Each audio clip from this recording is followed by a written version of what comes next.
प्रिय मित्रों, नमस्कार। आज हम एक ऐसी कहानी सुनेंगे जो हमें यह समझाने में मदद करेगी कि जीवन में दुख क्यों आते हैं और हमें इन्हें कैसे समझना चाहिए।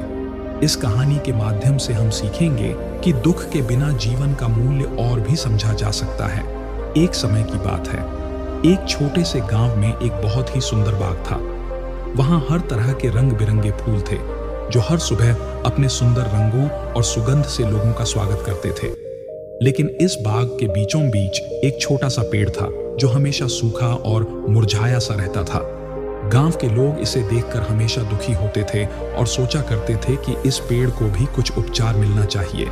एक दिन गांव के सबसे ज्ञानी व्यक्ति बाबा रामदास ने इस पेड़ के पास आकर उसकी हालत देखी। उन्होंने सोचा कि इस पेड़ की दुर्दशा को सुधारना आवश्यक है। उन्होंने अपनी आत्मा की गहराइयों से पेड़ की हालत के बारे में सोचा और एक नायाब उपाय निकाला। बाबा रामदास ने एक सुबह गांव के लोगों को बुलाया और उन्हें बताया कि पेड़ की हालत को ठीक करने के लिए एक खास उपाय है। उन्होंने कहा, हम सभी इस पेड़ के पास आएं और अपने अपने दुखों को एक कागज पर लिखें। फिर हम इन कागजों को इस पेड़ के नीचे डाल देंगे।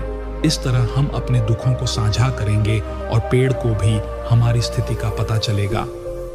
गांव के लोग थोड़ा हिचकिचाए, लेकिन बाबा रामदास की बात मान ली। हर व्यक्ति ने अपने दुखों को कागज पर लिखा और उन्हें पेड़ के नीचे डाल दिया। धीरे धीरे सभी ने यह अनुभव किया कि जब उन्होंने अपने दुखों को दूसरों के साथ साझा किया तो उन्हें कुछ हल्का महसूस हुआ।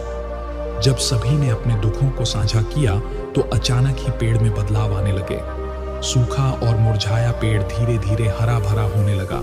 उसकी टहनियां हरी भरी हो गईं और फूल खिलने लगे।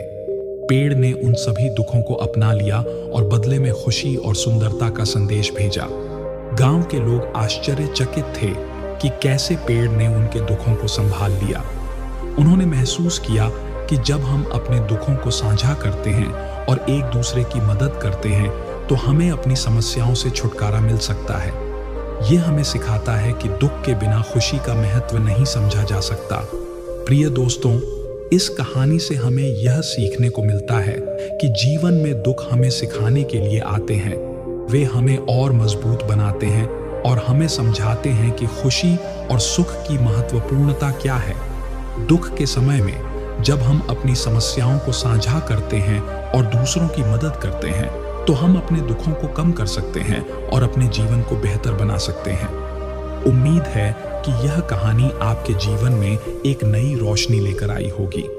अगर आपको यह कहानी पसंद आई हो तो कृपया लाइक और सब्सक्राइब करें और अपने दोस्तों के साथ शेयर करें। अगले वीडियो में मिलते हैं एक नई कहानी के साथ। धन्यवाद।